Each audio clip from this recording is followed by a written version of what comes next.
If you think trading is all about catching every move, being in the market nonstop, and always doing something, that's exactly how you will blow up an account. One of the biggest shifts I ever made, and I'm talking about the shift that genuinely changed the entire trajectory of my trading career, was learning this one rule. If the trade isn't a yes, then it's a no. And I know it sounds funny at first, but this has become one of the most powerful filters I've ever used in trading. And I want to break it down for you today in a way that actually makes sense, because this rule sounds simple, but it took me years to truly live by it. There were so many moments early in my career where I took trades simply because I felt like I should. It was not because the setup was an A+ setup. It's because I was anxious, or I was scared of missing out, or I was trying to make back something I lost earlier. Or it's because I was bored, and you might relate to that. The market is always moving. There's always a candle forming. There's always something that looks like an opportunity. But most moves are not worth your money or your mental energy. And here's where the principle comes in. A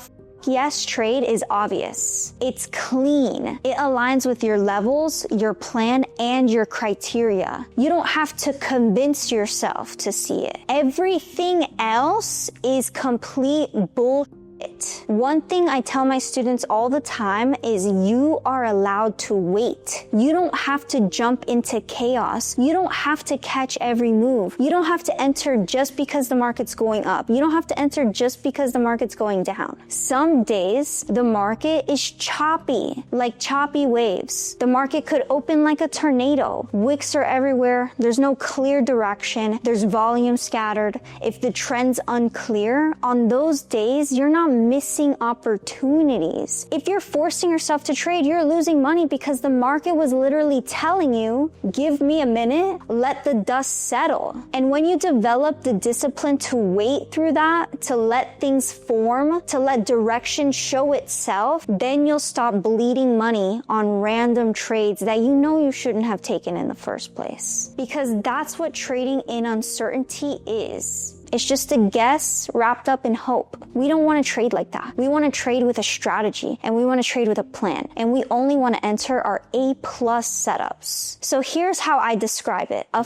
yes trade does not require mental gymnastics. You're not squinting your eyes trying to make the chart match the idea that you want. A yes trade is clear. A yes trade has a strong zone. A yes trade has a clean, immediate reaction. A yes trade volume confirms price action, and the market structure makes sense according to your plan. You know exactly why you're entering, you know exactly where you should exit and why, and you have conviction, and you feel calm. You don't want to sweat on these trades. You want to be alert, but you don't want to be anxious. And I want you to pay attention to this. When you force a trade, even if it wins, it never feels the same as a trade that actually aligned with your plan. If you're taking trades that didn't go according to your plan or your strategy, that's why overtrading is killing you. You're not losing because your strategy is bad. You're losing because you're trading setups that never even deserved your risk. And a lot of you already have a strategy. You know good levels. You could read price action well enough. You understand risk to reward, but you're taking trades that are halfway formed. You're either entering or exiting late, early, when it's unclear, when it's messy, when it's choppy, or when you're purely emotional, and then you're wondering why your win rate sucks. Overtrading isn't just taking too many trades, it's taking low quality trades. You want to stick to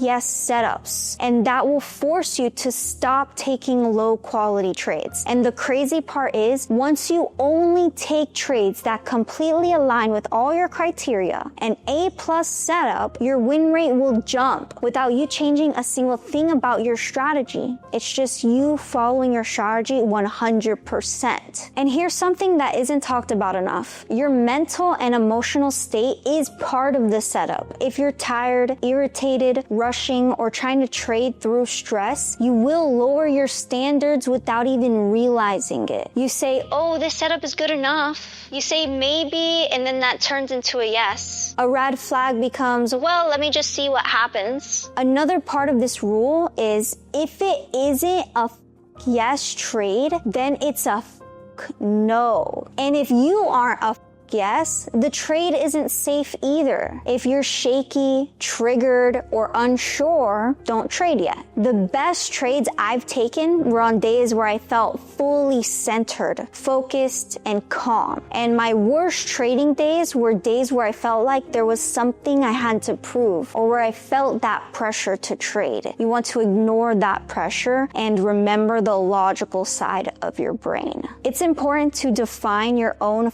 yes criteria, because the yes rule is not vague at all. You just need to know what your version of an A+ setup actually looks like. So for me, it's a combination of things like strong and valid supply and demand zones, price reacting the way that it should at those zones, volume confirming the move, and the broader market structure also aligning. I don't want any emotional pressure behind my decision making. And when all of those factors line up, it's obvious to enter into the trade. And even if one of those is missing, I'll wait and not enter the trade. Not because I'm scared, but because I know what quality looks like, and I refuse to settle for less. I'd rather take no trades than B- or C- setups. This rule has kept me consistent through COVID, tariffs, government shutdown, different market conditions, news events, volatility, bear markets, bull markets, sideways markets, slow weeks, fast weeks. Because when I only take the cleanest setups, my stress drops, my drawdowns shrink, my confidence grows, and my account compounds smooth, and my relationship with trading becomes healthier. I don't feel like I'm chasing or rushing anything because I'm choosing what's aligning with my plan. And that's the difference between gambling and trading. And the reason why I've stayed consistently profitable throughout all of these years is because of the trades that I didn't take. Because I didn't take every single setup. I'm here because I learned how to walk away from a low quality setup. And most of the growth in my trading didn't come from what I did right necessarily. It came from what I stopped doing. I stopped forcing trades. I stopped chasing setups that were past me. I stopped trying to control the market, and I stopped trying to be in something every single day. You have to let go. And the moment that I let go, everything started working for me. So right now, you need to define what is exactly an A+ setup for you. And if that trade isn't a 100% A+ setup, it's not a